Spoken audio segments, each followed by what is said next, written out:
Boys and girls, welcome back to the channel. I hope you enjoyed the first vid and checked out my OP team.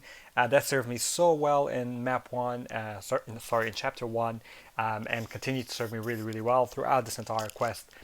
If you don't know who I'm talking about, go back, check out the first video, variant 1, chapter 1 completion.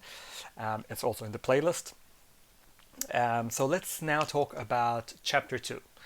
In chapter 2, things do get a little bit trickier in terms of the bosses, and some of the nodes are maybe a little bit tougher. So let's start off with chapter 2.1, and a lot of people hate the particular boss for this chapter, but this chapter proves to be quite difficult for a few people, or this particular map.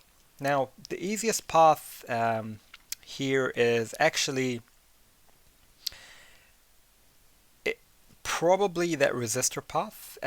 If you are using a mystic, which I'm not, I had to bring a mystic in specifically, but then you lose the Heimdall synergy, and that will really hurt you for the boss.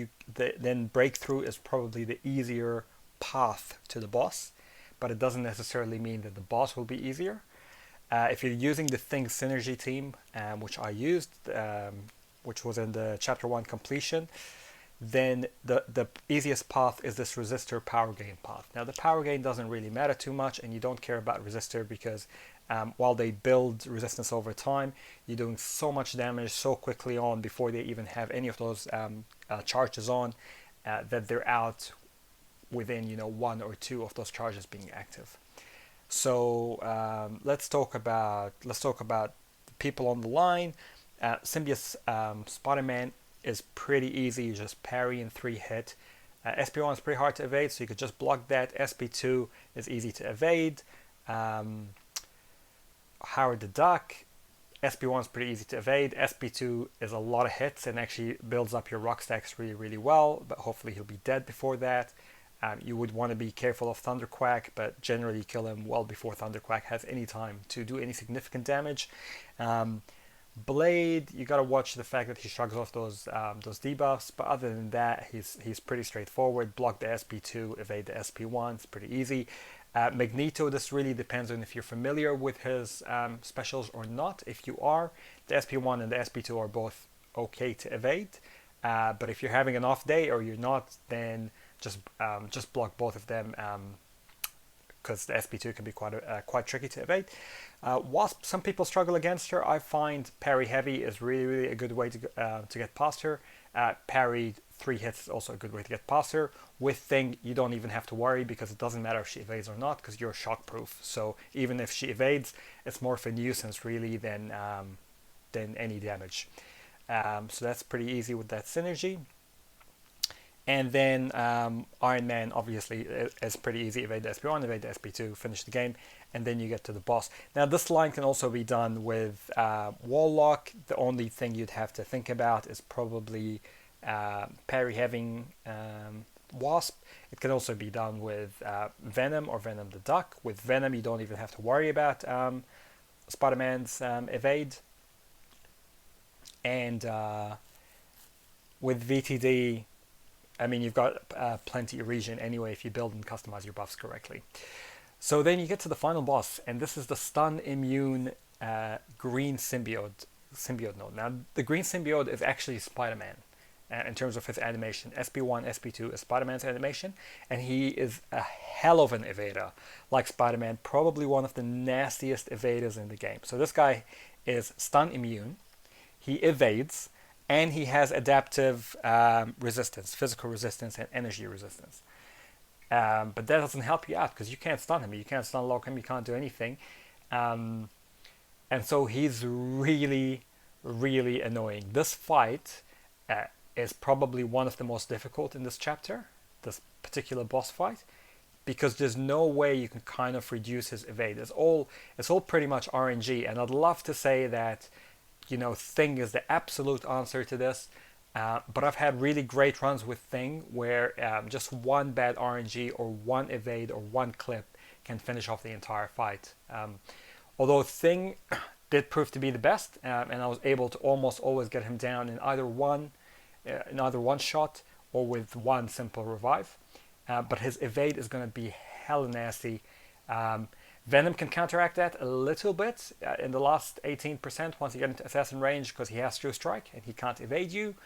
None of the other excels really are able to counteract that. Thing can just kind of, because he's so tank and he deals so much damage and he's unblockable and unstoppable, he can kind of just hit through the evades anyway. But bear in mind, if he does evade and he clips you, you're kind of messing with your life there. So yeah, I definitely found Thing to be the best and quickest way through this guy. I've had people swear by Venom as well against him, but the problem with Venom is he you don't block him in, or he can evade you early on before you get into True Strike range. So it's still quite tough. And because he's stun immune, you don't have the ability to just parry in 3 hit. So this is going to be a heck of a nasty fight. I highly recommend in this particular fight you go to medium 4 lights for your combo, because there's a very, very high chance that he is going to evade you. And just be careful. If you can't one-shot him, you just need to get a champ that's going to be good against him. Try to do as much damage as you can and revive a couple of times. But this one, most likely you're going to be spending a few revives on. The line's not so bad, but this guy is really, really annoying. So just persevere, and you really want to be able to get him down kind of within 2-3 tries, if possible. Otherwise, if you can't get him down within 2 to 3 tries, then try to come up with a different strategy, because otherwise it's going to be really, really costly. If you finish that, and I'll put up a one-shot, actually. I'll put a couple of really close one-shots with Thing against this guy. So just make sure that you follow, because that video will come out probably after I finish the entire completion guide. I'll put in the boss fights. But then that takes you to map 2. And map 2, personally, I found is a heck of a lot easier than quest 1 in this chapter. So there's a few lines, and the toughest thing about this map is the limber node. You got to learn how to deal with the limber node, which means that you don't have infinite stuns and infinite parries. It doesn't really matter so much with Thing, because you're only really stunning 2 or 3 times. But if you're bringing somebody else that relies on that sort of parry to get an opening, it can be a little bit tough. So the easiest path I found is this one up here, which is Thor Ragnarok with the Limber, then Angela, and then Ultron, and then you cut into Proxima, and then you just have 2 kind of fights, Proxima and Crossbones, before you meet the final boss. Now this line is relatively easy. The only really difficult guy on this line is Thor Ragnarok, and again, Warlock can shut him down completely. Their mom is good for power control in this map, but again, I'll just use Thing. Thor Ragnarok is pretty easy. You evade the SP1, evade the SP2, kind of time your specials to push his specials out of the way, or shut his power gain. Angela is pretty easy as well. The SP1 is very, very easy to evade. SP2, if you're a little bit more technical, you can evade that too. Ultron, you're probably very familiar with evading his SP1. Proxima's SP1 and SP2 is pretty easy to evade, especially if you've used her a few times. The SP1 is basically, she picks up the staff, and as she's about to land the staff down on the ground, that's when you evade. The SP2, she'll jump up and do some stuff in the air with the staff. You just back away, and then she's going to land, and then she's going to do a final thrust towards your champ, and you just have to back away. So basically, like, enough space. Crossbones, the SP1 is pretty easy to evade. The SP2, don't even worry about it. And then you come to the boss, which is Superior Iron Man. Now this guy, he's more annoying than anything really, but he's not actually, it's not a very tough fight.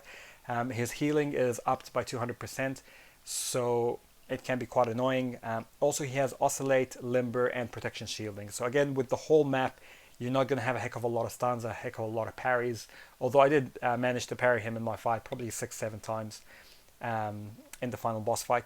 The protection shielding with Oscillate makes it more of a nuisance and an annoying fight than a tough one, because it means he goes between like this fury where he's offensive and he launches at you and he attacks, and that's when you can get your opening, that's when you can open him up, and that's when you can get bypass the protection shielding. But then he'll go really, really defensive and just hold block, and he has increased armor. So depending on when you break the protection shielding, if it's just as he's about to go to defensive, that makes for a bit of a long time. Same if he goes defensive as he's regening, you kind of have no real way to stop it unless you're using Wall Lock to heal block him. But if you're not using Wall Lock, then Thing did a lot of damage against this guy, and it was just really a long fight. Just prepare that it's going to be a long fight. Try not to use your parries too much. Look at evading the SP1, the SP2. If you're using Thing, work towards your SP3 first to double all the damage from your indestructible charges before you look for that unblockable SP2 to finish him off. But all in all, this guy is way, way easier than the first boss, which is the Spider-Man symbiote. He's way easier. You're going to have an easy time once you get to this guy. I didn't have any problems with this chapter at all, so that this chapter I consider is probably the easiest. This map is the easiest in chapter 2. So then we'll move on to chapter 3 of, map 3 of chapter 2. And this is where things start getting a little bit interesting. So you started off the chapter with a bit of a bang going against Stun Immune Adaptoid, which is really, really annoying. And then you end up here starting to get a little bit of a taste of what chapter 3 is going to be like. So the easiest line I found here is, I think you just keep following the crumbling armor path, right? Because if you go right, you're going to face Black Panther Civil War, which can be a little bit difficult for some people if you're not familiar with him. If you're using the Think synergy, you can't take on the tech line first because you'll need to swap out teams until you get familiar with the boss. And if you go up here, you have Nightcrawler and Emma, which are fights that are a little bit more difficult, so you probably don't want that as your first line. So you go past Deadpool. And the reason Thing is fantastic for this particular map is because he's basically immune to armor break. So crumbling armor pretty much means nothing to you. And debuffs last 100% longer actually helps you out because it means you got longer parry stuns. And coming out of Limber into this one, it's so much easier. So you have Deadpool, it's pretty easy to get past. Evade the SP1, evade the SP2, win the game. Loki, evade the SP1, evade the SP2. Psylocke, evade the SP1. Hood, evade the SP1. Vulture, just evade the SP1. The SP2 is a little bit trickier to evade. But he's pretty easy to fight. Night Thrasher is the only one you have to be a little bit careful with, particularly if you haven't played him. He's pretty easy, honestly, to evade both the SP1 and the SP2 if you're familiarize yourself with his movements.